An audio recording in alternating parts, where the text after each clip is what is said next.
हम अपनी हैप्पीनेस के लिए फ्यूचर पे क्यों इतने डिपेंडेंट रहते हैं? हम ये बोलते हैं कि अगर मुझे ये चीज़ मिल जाएगी तो मैं खुश रहूँगा, या ये नौकरी मिल गई तो मुझे खुशी होगी, या फिर मुझे ये घर मिल गया, या मेरी इससे शादी हो जाए, जब ये ईएमआई ख़त्म हो जाएगी घर की तब मैं जी भर के जीऊँगा, तब मैं खुश हो पाऊँगा। आप अपना पुराना जीवन उठा के देखोगे तो उसमें कई सारे मोमेंट ऐसे होंगे जो अभी आपने वो अचीव कर लिए हैं। लेकिन उस समय जब आपने बनाए थे तो ये लगा था कि अभी मैं खुश रहूँगा। सो क्या अभी आपको लगता है कि आप खुश हो? क्योंकि वो मोमेंट तो आ ही जाता है। अब जैसे किसी ने बोला कि मुझे ये नौकरी चाहिए और इतने मुझे कमाने हैं, तो वो तो मिल भी जाएगा किसी न किसी दिन। लेकिन फिर भी क्या वो इंसान उस दिन पे उतना ही खुश होगा जितना उसने उसको बनाते समय लगाया था? और जब वो खुशी का दिन आता भी है, तो वो इंसान थोड़े समय के लिए खुश रहेगा और फिर से वो जब ये होगा वाला मोमेंट ढूँढना स्टार्ट कर देता है। वो फिर कोई दूसरी चीज़ में ढूँढता है। ये पैटर्न अगर ना समझा जाए तो आप अपनी ज़िंदगी ऐसे ही किसी न किसी नई चीज़ के पीछे गुज़ारते जाते हो और आपको अपनी रियल लाइफ़ की मीनिंग और वर्थ आप उसको अवॉइड कर देते हो। क्योंकि आप हमेशा किसी न किसी नई चीज़ को आप ले आओगे और उससे जुड़ी हुई कोई नेक्स्ट चीज़ है, उसके ख़याली सपने बुनना स्टार्ट कर दोगे और इसी में आपकी लाइफ़ बर्बाद होना स्टार्ट हो जाती है। अभी आपको लगेगा कि नहीं, मेरी लाइफ़ थोड़ी बर्बाद हो रही है, मैं उस चीज़ के लिए प्रिपेयर कर रहा हूँ या मुझे इस चीज़ की डिज़ायर है। तो ये चीज़ हम आगे समझते हैं कि ऐसा होता क्यों है कि हम अपनी खुशियों को भविष्य पे टालते रहते हैं और इसका रीज़न क्या है। तो रीज़न जानने के पहले कुछ सेल्फ टेस्ट आप कर सकते हो, जैसे कि अगर ये लक्ष्य मैंने पा लिया, ये गोल मैंने अचीव कर लिया, तो मुझे खुशी मिलनी चाहिए थी, राइट? ये आप किसी अल्ट्रा रिच पर्सन की लाइफ देख के आप भी तो कह सकते हो ना, या फिर अपने जाने आस पड़ोस या किसी को भी आप जानते हो जो बहुत ही रिच है। हमारे आस पड़ोस में कोई ना कोई ऐसा इंसान रहता ही है, या रिश्तेदारों में कोई ना कोई तो होगा ही। तो आप क्या उसकी लाइफ देख के कह सकते हो कि वो सेटिस्फाइड या हैप्पी है उस चीज़ को पाने के बावजूद, या फिर उसने जो चीज़ पा ली है उसके बाद उसको नेक्स्ट चीज़ के पीछे भागने का एक अलग मोटिव मिल गया है? तो अगर ऐसा होता कि सभी गोल अचीव कर लेना आपको खुश, हैप्पी या सेटिस्फाइड बना देगा, ये इसमें तो कोई सच्चाई नज़र नहीं आती है दूर दूर तक। क्योंकि अगर ऐसा होता तो बहुत सारे लोग हैं जो आप जहाँ पर जाना चाहते हो वहाँ पे वो लोग पहले से मौजूद हैं। अगर वो पहले से मौजूद हैं फिर भी वो अनसेटिस्फाइड हैं, तो फिर रीज़न कुछ और ही होगा। सो इसको 5 पार्ट्स में समझते हैं।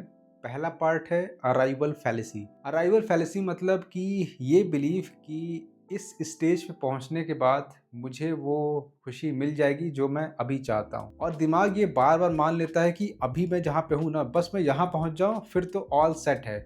किसी के पास 1 करोड़ रुपए है, उसको 10 करोड़ या 20 करोड़ चाहिए, तो ये सोचता है कि जैसे ही मेरे पास 20 करोड़ होंगे आई हैव अराइव टाइप की फीलिंग आ जाएगी। लेकिन ये जो अराइवल फैलेसी है ये आपको हमेशा आगे के लिए पुश करती रहती है। आप जहाँ पहुँचते हो, जिस गोल को आपने बनाया था, उसके बाद एक नया गोल आएगा। आप जैसे ही एक गोल पूरा करते हो तो जैसे आपने उस गोल को पूरा किया तो दूसरा गोल ऑलरेडी खड़ा हो जाएगा, और ये अराइवल फैलेसी आपको कंटिन्यूअसली एक ही लूप में बांधे रखती है। और दूसरा है हेडोनिक एडेप्टेशन। इसके बारे में हमने पिछले कुछ वीडियोस में बात की हुई है। जब कोई चीज़ हमें नई मिलती है या कोई अचीवमेंट मिलता है तो हमें जो खुशी मिलती है वो कुछ समय के बाद वो प्लेटू करने लगती है। अभी मान लीजिए आपने एक नौकरी पा ली या कोई आपने नया घर खरीद लिया, तो उस समय जो आपको खुशी मिलेगी, जो आपने उस समय अचीव किया है, वो रियल है, उसमें कोई डिनाई नहीं है। लेकिन जब वो चीज़ आ जाती है तो फिर जो आपका हैप्पीनेस का जो लेवल है वो वापस से नॉर्मल हो जाता है, क्योंकि वो चीज़ अब आपके पास है।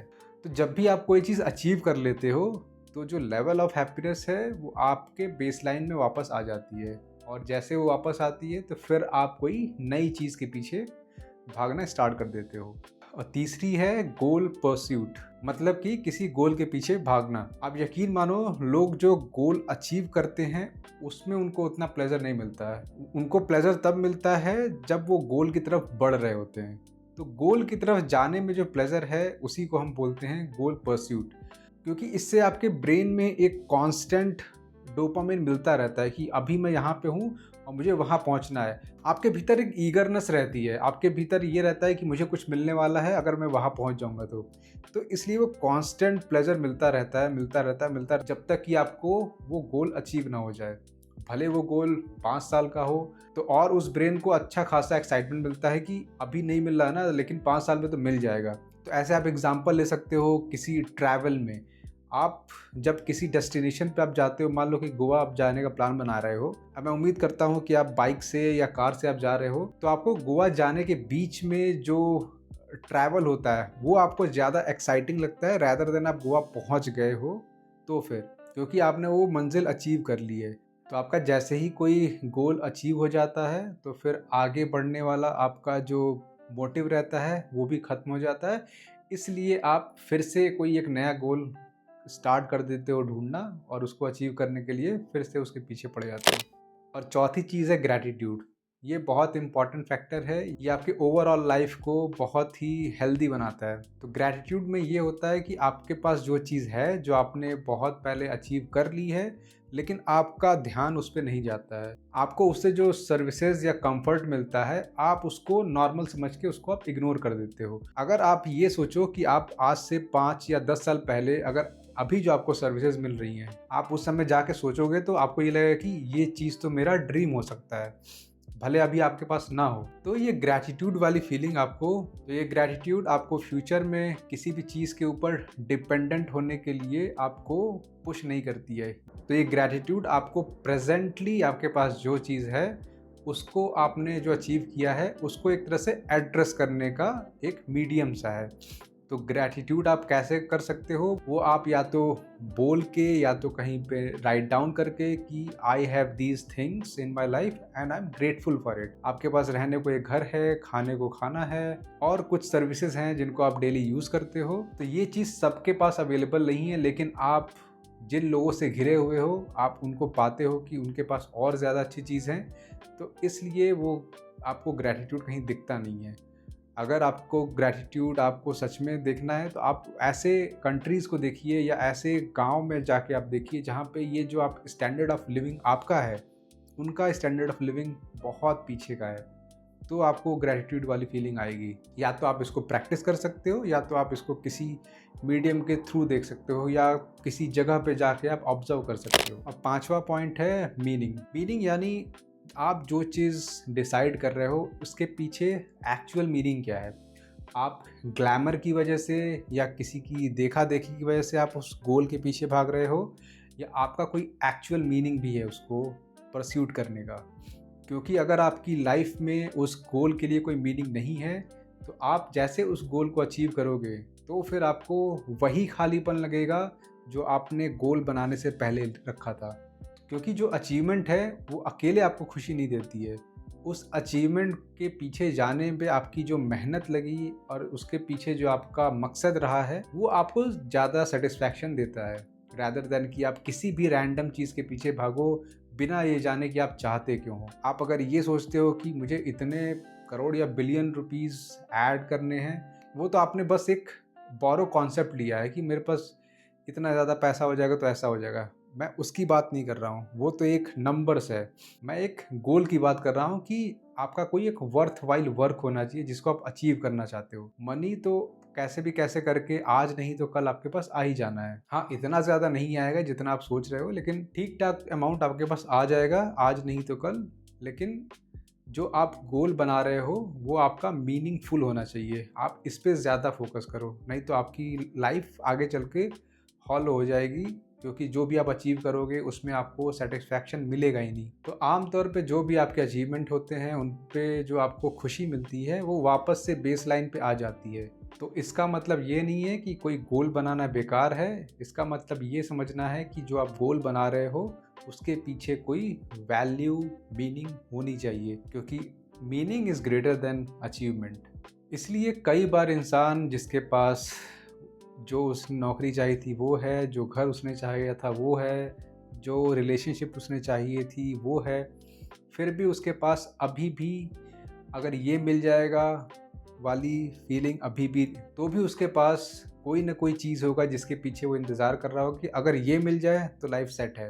तो ये जो इंसान है वो हमेशा अनसेटिस्फाइड रहेगा, और जो दूसरा इंसान है जो उसके पास है उसको पता है कि ये चीज़ मैंने अचीव की है और इस पे मैंने मेहनत डाली है, तो उसके लिए उसके अंदर ग्रैटिट्यूड रहेगा ही रहेगा। उसके पास भी फ्यूचर गोल्स रहेंगे, लेकिन वो वैसे नहीं रहेंगे कि उसके अंदर सेटिस्फैक्शन ज़रा भी नहीं है, जैसा कि फर्स्ट पर्सन के ऊपर था, जिसके पास इतनी सारी चीज़ें होने के बावजूद भी वो आगे के गोल की तरफ ही ज़्यादा देख रहा है। तो सेटिस्फैक्शन एक तरह से आपको हेल्प करता है आपकी लाइफ को बैलेंस आउट करने में, नहीं तो आप फ्रस्ट्रेटेड फील करोगे थ्रू आउट द लाइफ। क्योंकि अगर आपने इस पे ज़्यादा ध्यान नहीं दिया तो ये आपके रिलेशनशिप, वर्क और मेंटल पीस, ये तीनों को इम्पैक्ट करता है। रिलेशनशिप में आप समझ ही जाओगे, क्योंकि जब आप रिलेशनशिप में जाने से पहले जितना आपने एफर्ट डाला था वो अब आप नहीं डाल पा रहे हो, तो बहुत सारे छोटे छोटे मूवमेंट जो आपको वैल्यूबल बनाने चाहिए थे वो आप मिस करते जाओगे। और सेम वर्क में भी ऐसा होगा, और ये सब के चलते आपका मेंटल पीस एकदम से तितर बितर हो जाएगा। आप थोड़े समय के लिए खुश रह सकते हो, लेकिन फ्रस्ट्रेशन हमेशा आपके पीछे रहेगी रहेगी।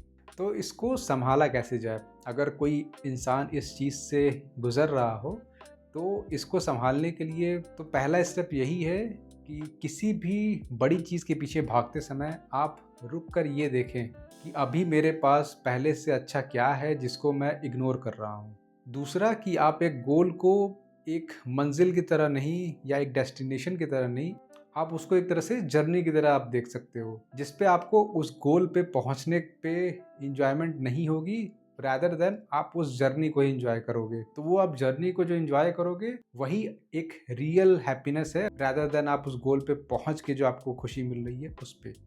और तीसरा जो बहुत इम्पॉर्टेंट है, आप गोल बना रहे हो तो उसके पीछे रियल मीनिंग क्या है। रियल मीनिंग आपको उसमें ज़रूर खोजनी है। आपको ग्लैमर के पीछे नहीं जाना है कि सबके पास इतना होना चाहिए तो मेरे पास भी इतना होना चाहिए।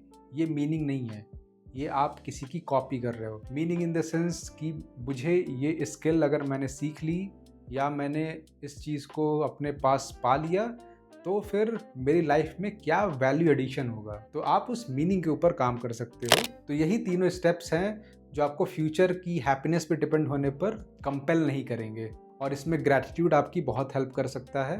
तो जो आपके पास अभी है उस पर भी आप थोड़ा बहुत फोकस करिए, ग्रैटिट्यूड अपने लाइफ में लाइए। और फ्यूचर के गोल सबके पास होते हैं और सबके ही रहेंगे, लेकिन आप गोल थोड़े मीनिंगफुल बनाइए, और आप गोल के ऊपर अपनी हैप्पीनेस को डिपेंडेंट ना रखिए। आप जर्नी को एंजॉय करिए। आप उस गोल को अचीव करने में जो आपको एंजॉयमेंट होगा वही है रियल हैप्पीनेस, रैदर देन उसको अचीव करके। तो आपके साथ भी ऐसा कुछ मोमेंट हुआ हो, या आपका कोई ऑब्जर्वेशन या कोई क्वेश्चन हो, सो प्लीज़ कमेंट में ज़रूर लिखना। तब तक के लिए नेक्स्ट वीडियो में मिलते हैं।